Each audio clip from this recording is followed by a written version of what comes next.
बच्चों, आज हम पढ़ेंगे इलाहाबाद की संधि। इलाहाबाद की संधि से पूर्व मैं आपको जानकारी दे दूं कि हमने प्लासी का युद्ध पढ़ा था, बक्सर का युद्ध पढ़ा था। बक्सर के युद्ध का जो सर्वाधिक महत्वपूर्ण परिणाम निकला वो था इलाहाबाद की संधि। अब ये इलाहाबाद की संधि जो थी रॉबर्ट क्लाइव द्वारा मुगल सम्राट शाह आलम और अवध के नवाब सुजाउद्दौला के मध्य हुई थी। अर्थात अभिप्राय ये है कि एक और मुगल सम्राट और अवध के नवाब, तो दूसरी ओर अंग्रेजों के बीच ये संधि 12 अगस्त 1765 को संपन्न हुई। हम ये कह सकते हैं कि बक्सर के युद्ध के पश्चात इस संधि को संपन्न किया गया। अब ये संधि क्यों महत्वपूर्ण है, इसकी शर्तें क्या है और किस तरह इसने बंगाल में अंग्रेज आधिपत्य को स्थायित्व प्रदान किया, वो हम देखेंगे।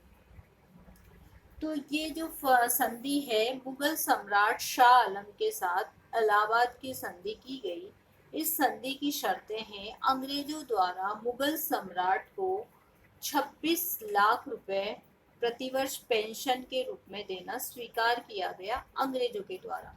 दूसरी शर्त ये थी, कंपनी ने अवध के नवाब से इलाहाबाद और कड़ा के जिले लेकर शाह आलम को दे दिए। तीसरी शर्त इसकी ये थी, शाह आलम ने कंपनी को बंगाल, बिहार, उड़ीसा की दीवानी के अधिकार प्रदान किए। चौथी शर्त इसकी ये थी, शाह आलम ने दक्षिण में उत्तरी सरकार के प्रदेश जागीर के रूप में कंपनी को दे दी। अब इस संधि का महत्व क्या था बच्चों? अब हम देखेंगे इलाहाबाद की संधि आपने देखी। अब इसका महत्व इतनी महत्वपूर्ण क्यों थी?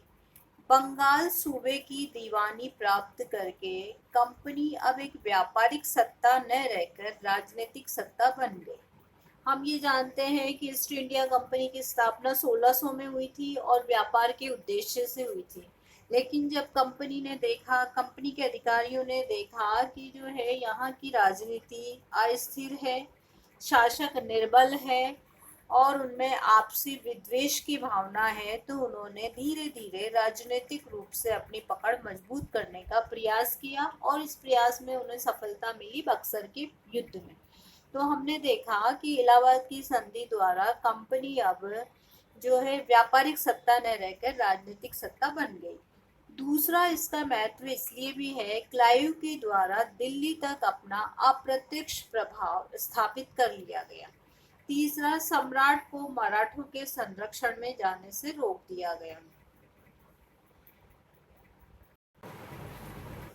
अब बच्चों हम देखेंगे अवध के नवाब के साथ संधि। अवध के नवाब के साथ जो संधि की गई, इस समय अवध के जो नवाब थे वो सुजाउद्दौला थे। नवाब ने कड़ा व इलाहाबाद के जिले अंग्रेजों को सौंप दिए। अंग्रेजों ने उन्हें शाह आलम को दे दिए। उसने 50 लाख रुपए हर्जाना देना भी स्वीकार किया। किसने? शाह आलम ने। तीसरी बात ये रही कि चुनार भी अंग्रेजों को दे दिया गया। फिर नवाब ने अंग्रेजों द्वारा मनोनीत बलवंत सिंह को बनारस का राजा स्वीकार किया।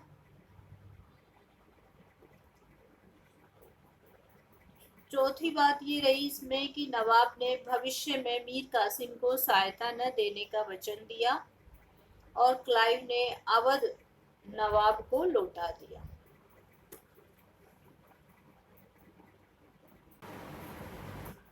अवध के साथ की गई संधि और मुगल सम्राट शाह आलम के साथ की गई संधि, इन संधियों के संबंध में यदि संक्षेप में या सार रूप में कहा जाए तो हम ये कहेंगे कि नवाब पूर्णतः अंग्रेजों पर आश्रित हो गया। यदि क्लाइव अवध को अंग्रेजी साम्राज्य में मिलाता तो अंग्रेजों को मराठों और रोहिल्लों के खतरे का सामना करना पड़ता।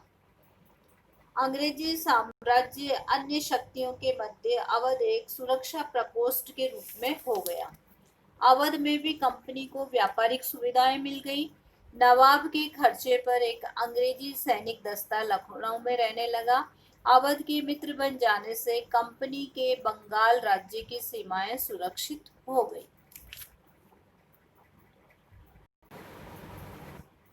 अब हम देखेंगे बंगाल में दोहरा शासन या द्वैग शासन। ये द्वैग शासन क्या था, कब से कब तक रहा और इसके क्या परिणाम निकले, वो हम संक्षेप में इस वीडियो के माध्यम से अध्ययन करेंगे।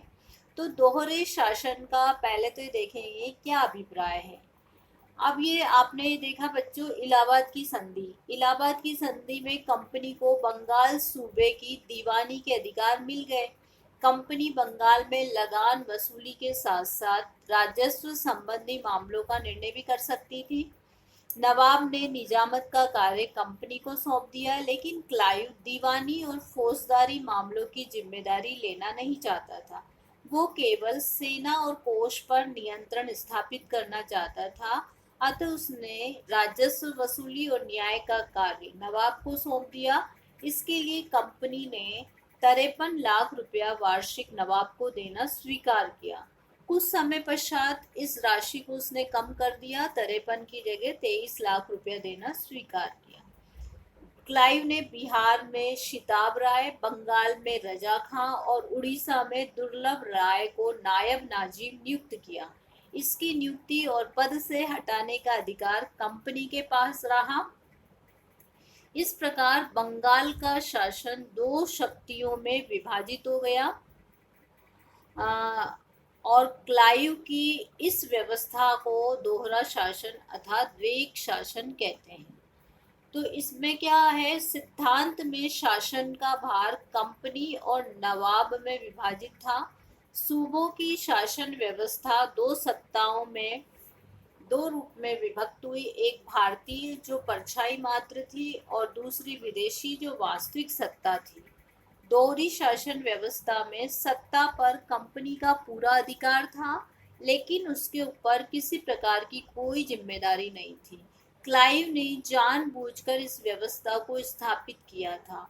क्यों किया था उसने, इसके कारण थे कि उसे ये लग रहा था कि यदि वो पूरे साम्राज्य को अंग्रेजी साम्राज्य में मिला लेगा बंगाल को, तो क्या होगा, भारतीय शक्तियों के विरोध की संभावनाएं थी और कंपनी अपनी वास्तविक स्थिति को छुपाना चाहती थी। फिर दूसरा कारण ये भी माना जाता है कि दोहरा शासन उसने क्यों अपनाया, कि उस समय कंपनी के पास योग्य और अनुभवी अधिकारी नहीं थे।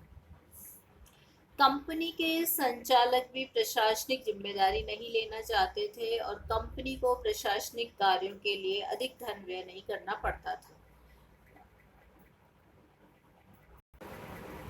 अब हम देखेंगे दोहरी शासन व्यवस्था के परिणाम। बच्चों, मैंने आपको पहले भी बताया, बंगाल में दोहरा शासन किसने लगाया, रॉबर्ट क्लाइव के कार्यकाल में लगा। कब से कब तक रहा, ये आपकी स्क्रीन पे है, 1765 से 1772 तक रहा। और ये इसका अभिप्राय क्या था, इसका अभिप्राय मैंने आपको पहले बता दिया, दोबारा और बता देती हूँ कि शासन को दो भागों में, एक शासक को बंगाल का शासन दो शक्तियों में विभक्त कर दिया गया। दो शक्तियां कौन कौन सी, एक भारतीय जो केवल नाम मात्र की थी और एक विदेशी जो वास्तविक थी।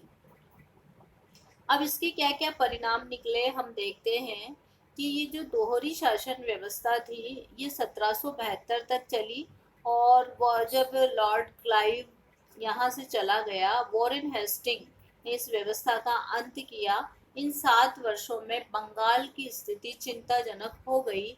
नवाब की असहाय स्थिति, हम देख रहे हैं बच्चों कि नवाब की जो स्थिति थी वो पूरी तरह से एक कठपुतली मात्र रह गई थी कि प्रशासन चलाने का दायित्व तो नवाब और पदाधिकारियों पर था, लेकिन उनको किस तरह से प्रशासन चलाना इसकी शक्ति उनके पास नहीं थी।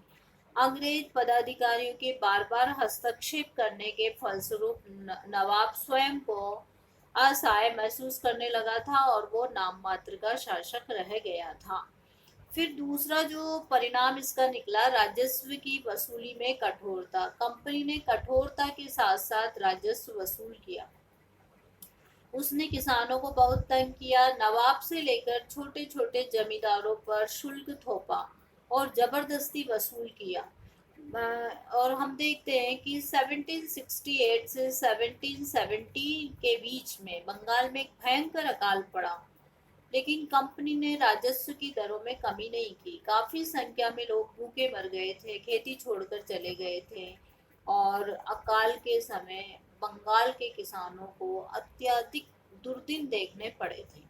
इसके बावजूद भी कंपनी ने तनिक भी जो है रियायत किसानों को, सुल्तान को, नवाब को, जनता को नहीं बख्शी।